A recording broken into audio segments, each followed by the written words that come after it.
So hello what's up guys, welcome back to YouTube channel. So guys, आज की video में हम कंपाइलर की फर्स्ट यूनिट का पहला टॉपिक पढ़ने वाले हैं।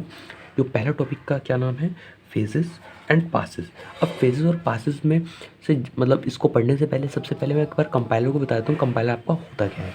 कंपाइलर क्या होता है, कंपाइलर क्या करता है, एक आपकी जो हाई लेवल लैंग्वेज होती है, जो आपकी सी प्रोग्राम या जावा में आप लिखते हो, वो हाई लेवल लैंग्वेज होती है। अब हाई लेवल लैंग्वेज को क्या करता है, हाई लेवल लैंग्वेज को एक असेंबली लैंग्वेज में कन्वर्ट कर देता है, असेंबली कोड में। और असेंबली कोड को, असेंबली लैंग्वेज जो असेंबली कोड होगा वो असेंबलर के थ्रू मशीन लैंग्वेज में कन्वर्ट होता है, जिससे कि आपको जो हार्डवेयर है वो समझ सके। हार्डवेयर मशीन लेवल लैंग्वेज में जो हार्डवेयर होता है वो क्या करता है, 101 की फॉर्म में समझता है। या हाई लेवल लैंग्वेज ये कोड को नहीं समझता, तो इसीलिए हम कंपाइलर का यूज़ करते हैं। अब कंपाइलर को मैंने थोड़ा सा बता दिया है, अब आप इजीली इसको डायग्राम को समझ सकते हैं। अभी मैं थोड़ा सा ब्रीफली इनको थोड़ा बताऊंगा कि असल में होते क्या है, फिर इनका एग्जांपल के थ्रू हर एक चीज़ को मैं बताऊंगा। तो देखो, इसमें 6 फेजेस होते हैं। 6 फेजेस कैसे, मतलब एक lexical analysis, syntax analysis, semantic analyser, intermediate code generator, code optimiser, code generator, ये आपके 6 फेजेस होते हैं। अब पासेस की बात बाद में करूँगा, पहले फेजेस के बारे में समझ लेते हैं। तो 6 फेजेस होते हैं। तो स्टार्ट करते हैं firstly source program. Source program क्या है, एक बैक टू मैंने इसको क्या लिखा है, प्योर HLL, मतलब प्योर हाई लेवल लैंग्वेज। अब प्योर हाई लेवल लैंग्वेज क्या होती है, प्योर हाई लेवल लैंग्वेज होती है जिसमें आपका प्री प्रोसेसर नहीं होते। एक सी लैंग्वेज में प्री प्रोसेसर होता है ना, सी एग्जांपल दिया मैंने, सी लैंग्वेज में जो प्री प्रोसेसर होते हैं वो इसमें नहीं होते।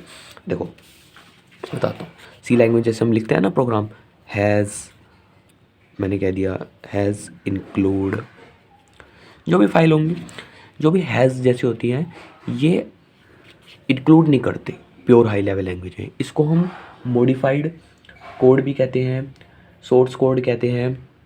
तो मतलब इसमें ये वाली लाइन इंक्लूड नहीं होती। प्योरली जो आप लिखते हो अपने प्रोग्राम में, जो भी आपको टास्क मिला है या जो भी आप कर रहे हो वो होता है, वो आपका प्योर हाई लेवल लैंग्वेज होता है। तो वो एज अ आउटपुट प्रोड्यूस करेगा, लेक्सिकल एनालाइज को देगा अपना आउटपुट, और lexical analyse as a input लेगा आपके सोर्स प्रोग्राम के को। लेक्सिकल एनालाइज क्या करता है, आपके सोर्स प्रोग्राम को एज अ इनपुट लेता है। अब देखें लेक्सिकल एनालाइज क्या करता है।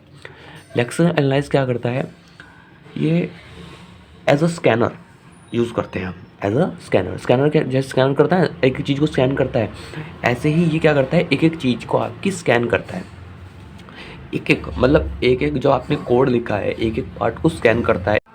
जैसे आपने कोड लिख दिया इंट ए इजिकल टू, मतलब 3 दे दी, मतलब एक इंटीजर मान लिया हमने, कोड तो नहीं, मतलब छोटा सा एग्जांपल दिया है। जैसे इंट ए, लिख के बताता हूँ एक बार आपको।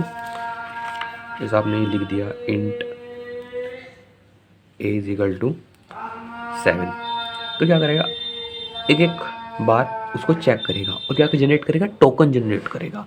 एक ये क्या जनरेट करेगा, एक टोकन जनरेट करता है कि इसमें कितने टोकन है। तो गाइज इसी को ही हम क्या कहते हैं, लेक्सिकल एनालिसिस कहते हैं। और जो आपके टोकन है, कैसे टोकन आएंगे, कैसे होएगा, इसको हम आगे पढ़ेंगे, अच्छी तरह पढ़ेंगे कि इसमें असल में होता क्या है, कैसे टोकन, कितने टोकन होते हैं, क्या टोकन नहीं होते, क्या एरर आती है, और जो एरर सीधा कहाँ जाती है, एरर हैंडलर पे, कि उसको एरर को कैसे रिजॉल्व करना है।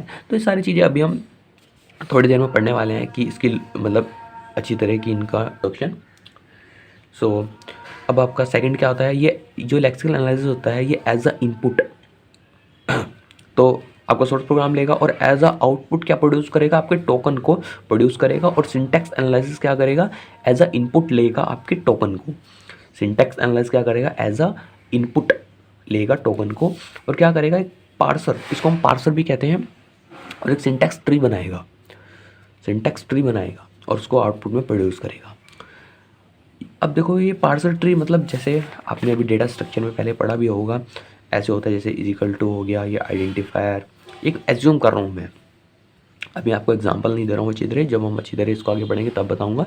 अब मैं एक एग्जांपल दे रहा हूँ कि ऐसा इसका ट्री बनता है, ऐसा एक तरह का ट्री बनता है। ये आपका कॉन्स्टेंट होता है, ये आपका ऑपरेटर होते हैं, ये आपके आइडेंटिफायर होते हैं।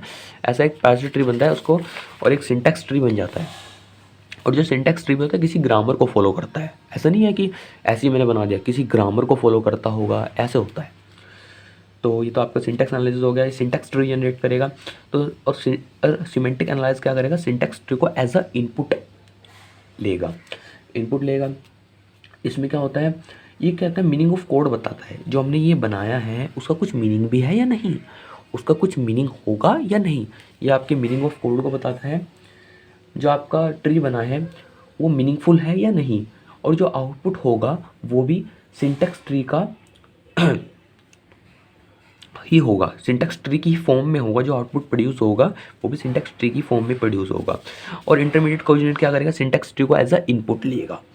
अब इंटरमीडिएट कोऑर्डिनेट क्या करता है, जनरेट करता है इंटरमीडिएट कोड। क्या करता है, ये 3 एड्रेस की फॉर्म में जनरेट करेगा।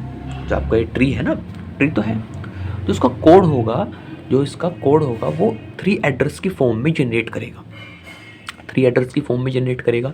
अब 3 एड्रेस की फॉर्म में कैसे, इसका एग्जांपल देखो, एक थोड़ा सा मैं बता देता हूँ, ज़्यादा तो नहीं। देखो जैसे a बराबर b प्लस सी, जब डिटेल में बताऊँगा, अच्छी तरह बताऊँगा, अभी बस मैं थोड़ा सा बस समझ लीजिए कि असल में डायग्राम होता क्या है। सो देखो a बराबर क्या है, b प्लस सी, a बराबर b प्लस सी है, 1 2 3, मतलब मेमोरी में एक ए स्पेस लेगा, एक ये स्पेस लेगा, एक ये लेगा, तो 3 एड्रेस इसके हो गए, तो ये क्या है, वैलिड है। जनरली आपका क्या होता है, इंटरमीडिएट कोऑर्डिनेटर आपका ये होता है, 3 एड्रेस की फॉर्म में कोड को जनरेट करता है, और इसी की फॉर्म में होएगा तो आपका आगे प्रोसेस होएगा, नहीं तो प्रोसेस नहीं होनेगा।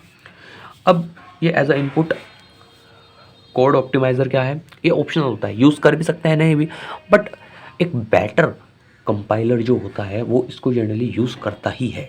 क्योंकि जब आपको आपकी जो स्टोरेज बहुत मेहनत रखती है, ये स्टोरेज यूनिट को ऑप्टिमाइज़ कर देता है, मतलब बहुत कम यूज़ में आपको अच्छा रिस्पॉन्स मिल सकता है। क्या करता है कोड ऑप्टिमाइज़र, देखो ये एज अ इनपुट लेगा इंटरमीडिएट कोड को, जो 3 एड्रेस की फॉर्म में ही होगा। कोड ऑप्टिमाइज़र क्या करेगा, उसको रिड्यूस करेगा, रिड्यूस तो करेगा पर 3 एड्रेस के रूल के हिसाब से ही, मतलब ये आपके 3 ही रहने चाहिए। ऑप्टिमाइज़ क्या करेगा, ऑप्टिमाइज़ कर दे, तू इसको रिड्यूस कर दे, लाइन कम नंबर ऑफ लाइन में इसको कोड को रिड्यूस कर दे, बट ये क्या होना चाहिए, 3 एड्रेस की फॉर्म में ही होना चाहिए। और एक और बात, जो ये इंटरमीडिएट कोड है इसमें हम कितने भी नंबर ऑफ वेरिएबल ले सकते हैं, एक इसकी एडवांटेज है, इसी से ही हम इसको कन्वर्ट करेंगे आगे। बस एक पॉइंट याद रखना कि इसको हम इसमें इंटरमीडिएट कोड जनरेटर में हम कितने भी नंबर ऑफ वेरिएबल यूज़ कर सकते हैं, जैसे आपका T1 बराबर a, बट एक शर्त वही होनी चाहिए कि 3 एड्रेस की फॉर्म में होना चाहिए। हम 3 एड्रेस मतलब क्या है, 3 एड्रेस जो होता है, देखो जो 3 एड्रेस होता है ये आपका मैक्सिमम है, मैक्सिमम है आपका। और लोअर कितना भी हो सकता है, लोअर आपका 1 हो सकता है, 2 हो सकता है, और मैक्सिमम तो आपका 3 है ही। तो जनरली आपका वो क्या, तो कोड ऑप्टिमाइज़र मैंने बता दिया। अब बात करते हैं कोड जनरेटर। कोड जनरेटर क्या करता है, ये आपके 3 एड्रेस जो कोड आपका आया एज अ रिड्यूस होके आया कोड ऑप्टिमाइज़र से एज अ इनपुट लेके, उसको क्या करेगा, असेंबली में कन्वर्ट करेगा। क्योंकि भाई कंपाइलर का काम क्या है, हाई लेवल लैंग्वेज को असेंबली में कन्वर्ट करना, और असेंबली से वो मशीन लैंग्वेज में कर लेगा असेंबलर के थ्रू। कोड जनरेटर क्या करेगा, उसको असेंबली में कन्वर्ट करेगा, और आपके टारगेट प्रोग्राम आपका रेडी हो जाएगा। तो जनरली आपका फेजेस में क्या होता है, ये सोर्स प्रोग्राम को आपके टारगेट प्रोग्राम में कन्वर्ट कर देगा, मतलब हाई लेवल लैंग्वेज को असेंबली में कन्वर्ट कर देगा। कोई इसके बारे में बता दें थोड़ा सा कि असल में होते क्या है ये। आपके फेजेस तो यहाँ पे कंप्लीट हो जाते हैं, 6 फेजेस होते हैं। अब इसके बाद देखते हैं एक और आपके साइड में क्या है, सिंबल टेबल और एक एरर हैंडलिंग। एरर हैंडलिंग देखते हैं, यदि कोई लेक्सिकल एरर आ गई, सिंटैक्स एरर आ गई, टिक प्रॉब्लम आ गई, इंटरमीडिएट कोड जनरेटर में प्रॉब्लम आ गई, तो ये सारी आपकी इसमें जाएंगी, एरर हैंडलिंग में जाएंगी, जहाँ पे आपका एरर को रिजॉल्व करना या फिर जो मल्टीपल टास्क है वो परफॉर्म होंगी। और सिंबल टेबल क्या है, जो आपके प्रोग्राम में सिंबल की इन्फॉर्मेशन को होल्ड करती है, वो आपकी सिंबल टेबल है। अब इसका आगे बहुत यूज़ है, इसको अच्छी तरह से समझना कि आपकी सिंबल टेबल है, वो आपके सिंबल जो यूज़ होते हैं उसको होल्ड करती है, उसकी इन्फॉर्मेशन, उसको होल्ड नहीं, उसकी इन्फॉर्मेशन को, कि कौन सा सिंबल, फ्लोट या कौन सा वेरिएबल, ये सब चीज़ें आपकी सिंबल टेबल आपकी बताती है हर एक की, ठीक है।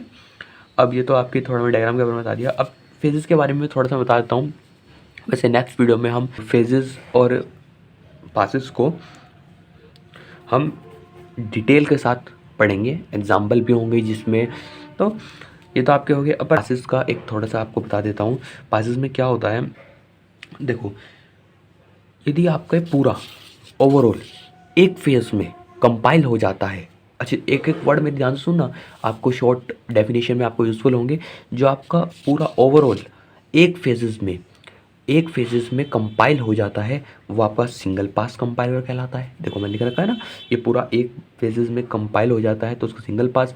बट यदि वो आपके 2 पार्ट्स, जैसे कि आपका ये फ्रंट एंड यहाँ तक है, फ्रंट एंड यहाँ तक है आपका, ठीक है, ये एक बार हो गया, एक फ्रंट एंड ये हो गया, और एक बैक एंड है जो मैंने ऐसे कर रखा है।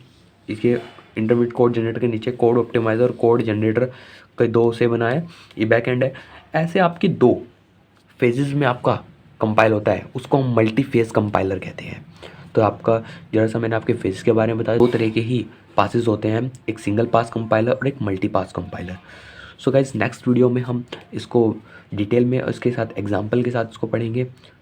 तो मिलते हैं फिर नेक्स्ट वीडियो में, तब तक के लिए बाय बाय।